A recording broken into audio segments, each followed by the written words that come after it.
The Romance of the Ranchos. San Gabriel, 1771. Mission San Gabriel founded. San Gabriel, 1781. Settlers moved to San Gabriel Mission.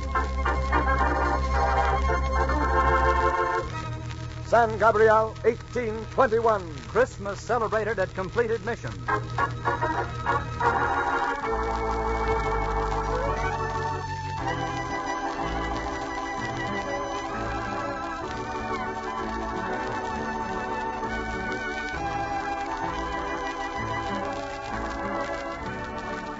The Title Insurance and Trust Company of Los Angeles presents The Romance of the Ranchos, a dramatization of the events and people who made early California history so colorful and adventurous.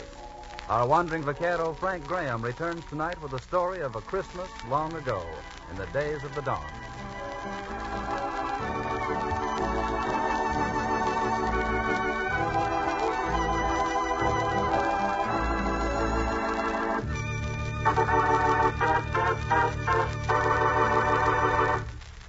The most reassuring factor in this high-speed, hectic, and just now very troubled world is the permanence of most of the really important good things of life. The permanence, for example, of Christianity and Christmas, the durability of character and the primary virtues, the fact that right somehow continues to triumph, and that man's progress, however temporarily set back, in the long run is always forward and upward. History proves these statements, and here in Southern California, it is comforting to look back and see the hardships and trials that have been surmounted, the battles that have been won against great odds, the defeats that have been suffered, and later retrieved by those who have gone before us. Title Insurance and Trust Company of Los Angeles urges you, when listening to these broadcasts of the true events of the Southland history, to keep these thoughts in mind. The sponsors will feel more than repaid if these programs can help to strengthen faith and confidence in the future of our community and our country.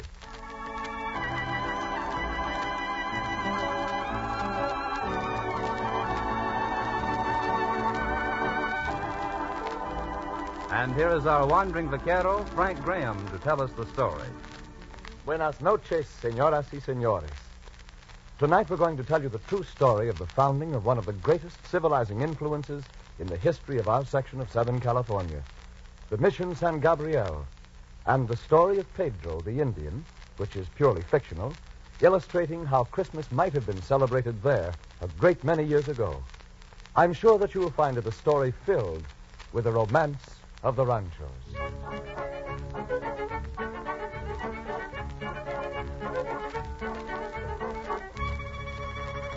It was about the year 1770 in Mexico City when the great Franciscan friar Junipero Serra, Padre President of the College of Missionaries, announced a decision to one of his brothers. Brother Junipero, we have awaited you at evening meal. We were afraid that you might be ill. No, my son. I'm not ill, far from it. But this petition, it is very important, and I wish to get it to the Viceroy as soon as possible. Important? See, my son, upon the success of this, my life work must not fail. Your life work, Padre. But About the California, friar, of a chain of missions stretching from the one at San Diego to Monterey. What? That wilderness? Wilderness? But according to the diaries of our brother Juan Crespi, it is a beautiful land, rich and fertile. But devoid of towns of any civilization. Nothing but great empty plains and heathen Indians. It would be a miserable place to live. But, Padre, it is not for ourselves that we go into the desert. It is not for our comfort that we must think. It is those heathen Indians who call us. I know. Think of them, thousands of heathen savages, thousands of souls searching for salvation. We must bring it to them, so that they too may know the peace and the wonder of faith. It is a most worthy ambition, Padre. But such a tremendous task. Do you think it possible? Padre, the members of our order have always accomplished what they set out to do in the service of God. We cannot fail in this, and we will not. But it will take many men, much money. See, that is why I pen my petition to the Viceroy. With his help, I will have the money. And the men are coming. A boat with 20 new friars is even now on the seas, coming from Spain. See, my brother, it will not be long before we shall plant the banner of the Virgin Madre on the soil of Alta California and bring civilization and God to that beautiful country.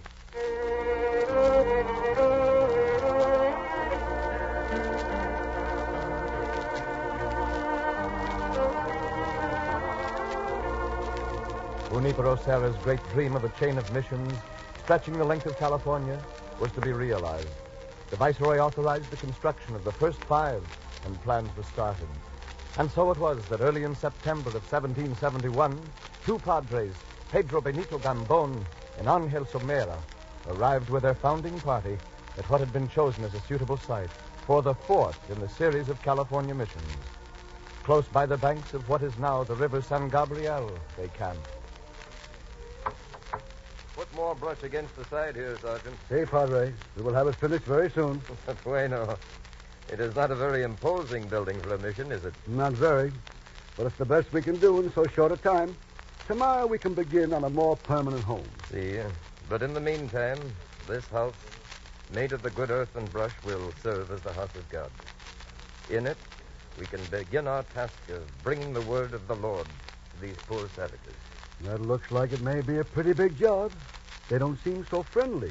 Look at them, just standing around at a distance, watching us.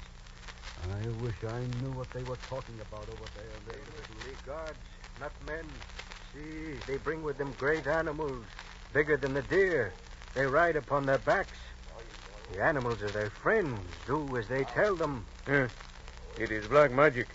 They must be bad gods. I say we should destroy them now, for they mean to stay here. They build house of brush. But they do not look fearsome. Perhaps they are good spirits, come to help us. No, the crow has spoken truly.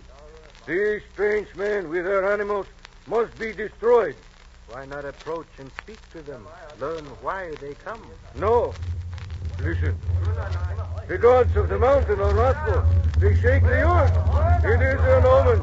Those strangers bring disaster. The gods... Padre, the earthquake. It will be over in a moment, Sergeant. Have no fear. You see, it fades away even now. Padre, I don't like this. My son, there is nothing to fear. It can do us no harm. See? It has not even disarranged a twig of our house. But maybe the next one. Come. Let us kneel down and thank the Lord for our safe journey. May he shower his blessings on this venture which we here found. The Misson San Gabriel Archangel. Come pray with me, my brothers.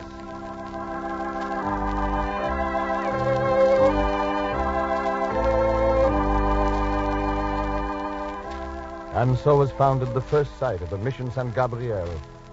The Padres started to work on a more permanent building. And for a time, the Indians offered no opposition. Then one day, provoked by some incident... I don't like it, Padre. Look at them. There must be 200, and they're advancing slowly on us. See? They're painted, and they have weapons. This is the attack we have feared. I'm afraid it is. Soldados! Load your muskets. Get ready to fire. Wait, Sergeant. Wait. There must be another way. But, Padre, we can't just stand here and do nothing. If we are to die, we can at least die fighting. Life, not death, is our mission. There is another way. There must be. Well, we'd better find it quickly. They're coming closer. In a minute, they will charge. Let me see. What would impress these simple-minded fools? I might try the banner. The banner? See, the banner of the church. The banner on which is pictured the Virgin Madre. Padre, I'm a religious man. The banner means much to me. But to these naked savages, it will mean nothing. That we cannot say, my son.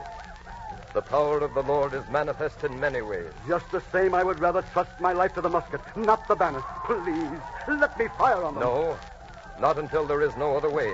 Not until I give the order. Look out, then. Here they come. They're running now. They'll start shooting the arrows in a minute. Then, my son, I shall raise the banner and unfurl it. So. There. Padre, they stop. They stop and stand gazing at the picture of the Virgin. See, my son, the power of the Lord is mysterious, but it is with us, protecting us. I cannot believe it. Look, they are falling down on their knees before the pictures See, throwing down their arms. and placing beads and ornaments at the foot of the banner. It is incredible. Incredible. Not incredible, my son. Or do we not do the same? This is more than a symbol of good, my son.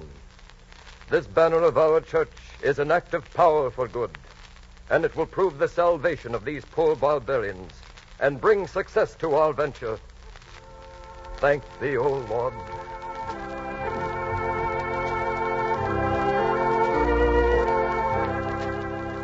Charmed by the lovely picture of the Virgin Mary, the Indians were subdued more easily than by force. And for a time, the task of the Padres was proceeding toward fulfillment. Many of the Indians were baptized. They began to learn the language and the arts of living which the Padres taught. They made plans for more permanent mission buildings. But when the winter rains came, it became apparent that a new site would have to be found. Padre, the water was coming up fast. It will watch this cut away in no time. See, I had no idea that this peaceful little stream could be turned into a raging torrent so swiftly. We had better get out. Move to higher ground. It'll be over in a few days, then we can come back. No, Sergeant, we will never come back. For it will be the same every year. No, we must look for a new site for the mission. You mean all the plans we have made, these huts, all is to be abandoned? See, it will be better so. Madre de Dios. Months of work. But we must build on firm ground, where our handiwork may stand in safety for years, centuries if need be. You are right. But the months of work. Never mind, my son. We must be prepared to face discouragement and start again. Always we must have the courage to start again. See, I will tell the others to get ready. And so we say goodbye to the first mission, San Gabriel, only to build a new and greater one.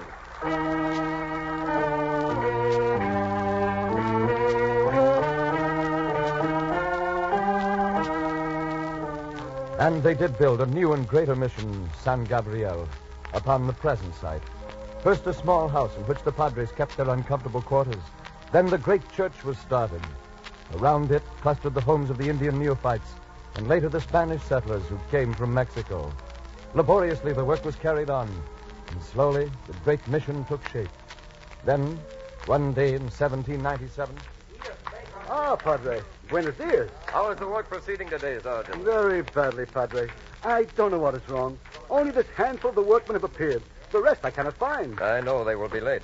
They're holding an election today. An election? See, for alcalde of the mission. Padre, what does this mean? It means that Governor Navy has had his way. He claims that we were not meant to have jurisdiction over the Indians, that they must govern themselves. Yeah, but it is well known that they are not able to govern themselves. Only a few years ago, they were naked savages. I know, but the governor has had his way, and today they hold their first election. Padre, I don't like it. It'll mean trouble. Already they are too unruly. See? Oh, here come some of them now. Election must be over. Yeah. Well, they'd better watch out. I won't stand for any of... Padre Pedro, buenos dias. Buenos dias, my son. You're finished? See, now can go to work. Building hut for beautiful lady in picture. A beautiful lady. You remember the beautiful lady's picture on the banner, Sergeant? Oh, see. Pedro here understands that the church we are building is for worship of her and her son. See, hut for beautiful lady. Well, if you ever want it finished, you'd better not waste time in elections. Get busy and build it. Go on, get to work. My son, you must not be harsh with these simple children. Padre, I know you like this one, especially because he's named after you. But he's one of the worst of the lazy wretches. He never gets his quarter of work finished. Sergeant, you must remember to watch how well he works and not worry about how long it takes him. Pedro makes each brick with loving care. His is the work of the craftsman, and it is good work. That is more important than speed. Bah, I might have known you would excuse him. He's just lazy, he and his friend Juan. And you are impatient, my son. Too impatient. Bah, and where is your friend Juan, Pedro? Juan, no work today. What? What do you mean he won't work today? He not feel good. But who told him he didn't have to report here anyway? Me tell him. You? Why, you Pedro, what do you mean? How can you tell Juan he doesn't have to work today? You have not that authority. See, me tell him. Me, alcalde now. Elect today. Why, I'll put you both in the stocks. No. Law says no touch alcalde. Me chief here now. No can touch. Is that so? Just for that you'll get the lash? No, my son. He is right. The new law exempts the alcalde from our punishment. We can do nothing. You mean we must say nothing? Our authority is gone? See? Perhaps it is for the best. I cannot say. No. Nothing but evil will come from this. You'll wait and see.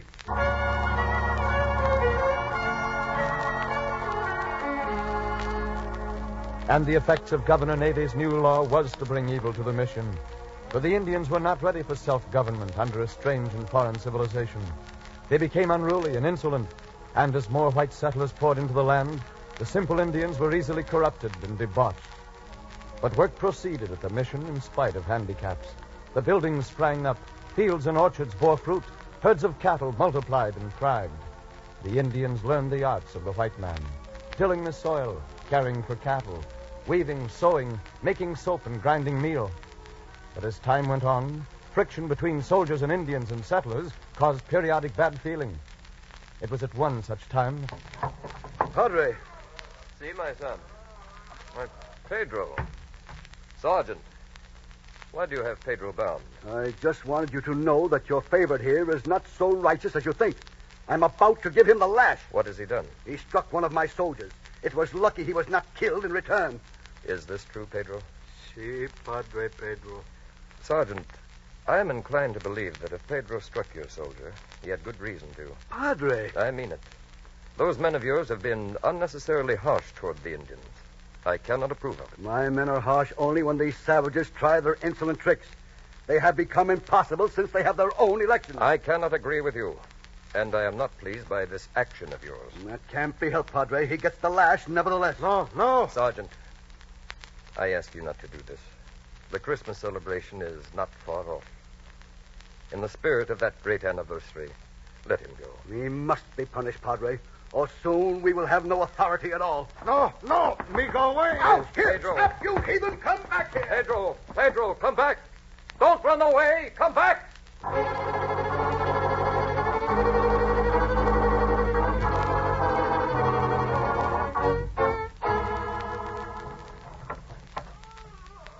Well, Sergeant, what do you find? So, at last you learn the truth about your precious Pedro. You'll be sorry to hear that he's no better than the worst of them. You have found him? No, he's gone all right. But I know where he is. In the mountains? See, my men have definite word that he joined the band of renegade Indians in the mountains. The very tribe that is always robbing us. So, you see? I see. But the wayward son will return, Sergeant. I know that he will come back, and I will welcome him.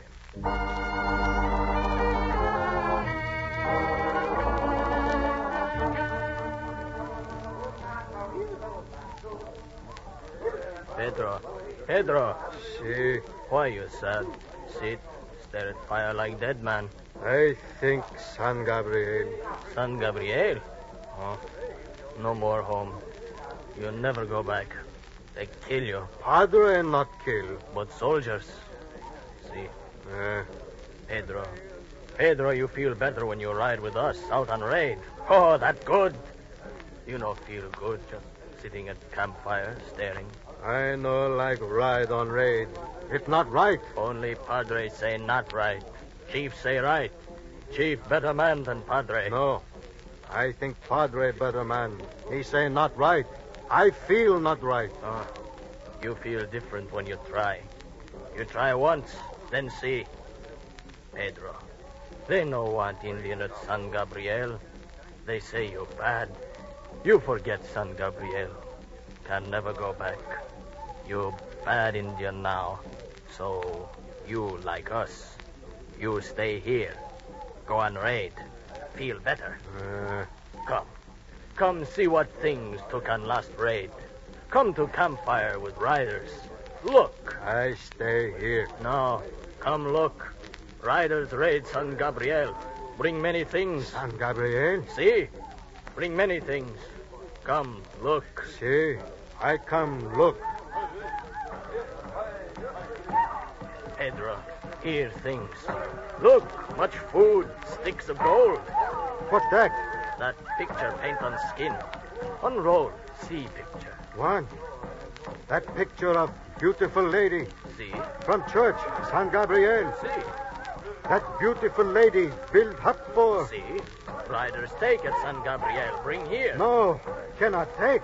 Must take back San Gabriel. Pedro, you loco. Keep here. Maybe make blanket. No, beautiful lady, take back San Gabriel. Must take. Padre say she great lady. Must be in great hut. Me take back. Chief want you no take. She, me take. Pedro, chief no like. Kill you. Me take San Gabriel. Give. No, stop. Pedro. Me take back. Pedro, come back. You'll be killed. Pedro!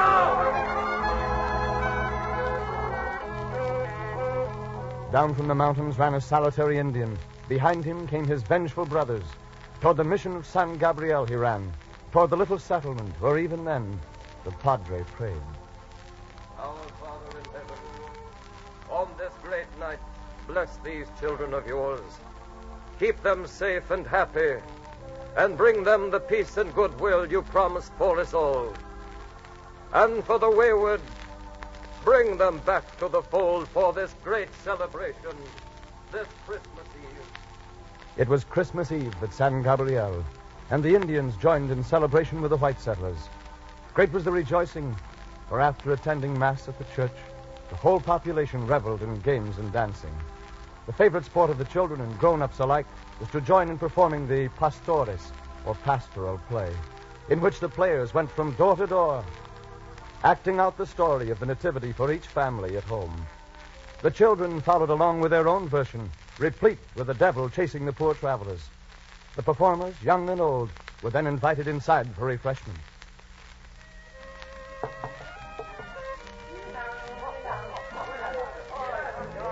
Dancing was the main feature of any Spanish fiesta, and music enlivened every gathering. The great fiesta of Christmas brought dancers from the whole countryside to join in the celebration. Beautiful clothes, dark-eyed maidens with flashing eyes, gay caballeros, all made the great hall a rainbow of merry color. And in another part of the settlement, another party gathered for a game to celebrate Christmas Eve. A great pile of candy and nuts was tied into a sack and hung from the rafter. Then, one by one, the young men, blindfolded, swung at it with a stick. It was a Christmas version of Blind Man's Bluff called a piñata, and great fun for everybody. Swing again, mi amigo. You'll never hit it. Come on, one. I'm hungry. Hit it. He hit it. Scramble, there it is. Once the bag was struck, its contents were spilled out upon the floor, and a mad scramble took place for a share of the tasty particles. What's the matter? Why does everyone suddenly stop? Look, senor. It's the Indian Pedro. Madre de Dios, covered with blood. Look out, catch him. Pedro, what is the matter? What has happened? Take to Padre. Senor, he's hurt. He looks hurry to Padre. See, right away, Pedro. Make way there. Make way. Come, make way there.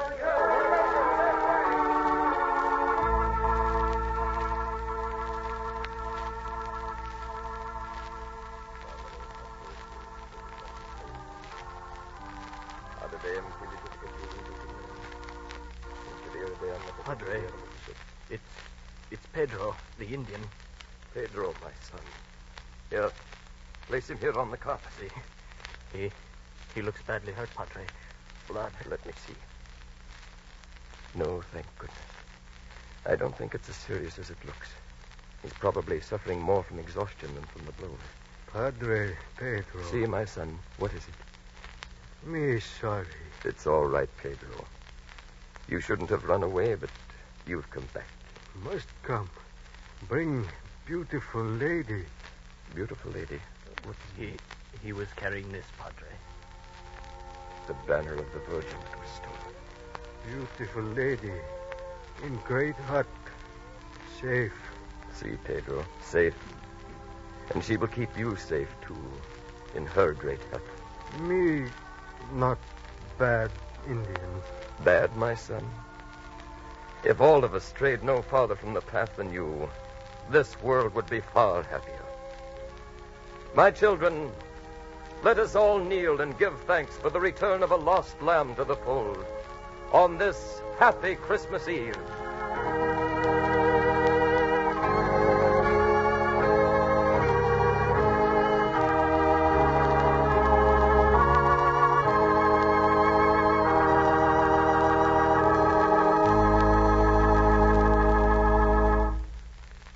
Tomorrow is Christmas.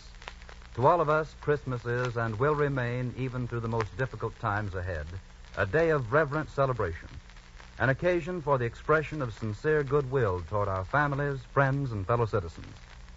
In the spirit of the season, each member of the entire Title Insurance and Trust Company organization joins tonight with his fellows in extending to you the best wishes for a Merry Christmas.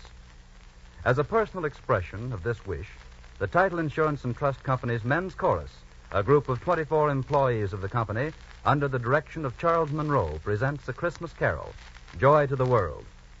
Ladies and gentlemen, by transcription, the Men's Chorus of the Title Insurance and Trust Company of Los Angeles.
And what's the program for next week, Frank? Next week, we recreate something of the fascinating story of the Rancho Buenos Aires, the land on which the truly modern cities of Westwood Village and Westwood Hills and the campus of UCLA stand. Be sure to hear it. And now, this is your wandering vaquero, Frank Graham, saying, Feliz Pascua, Merry Christmas to each and every one of you. And until next week, hasta la vista, señoras y señores.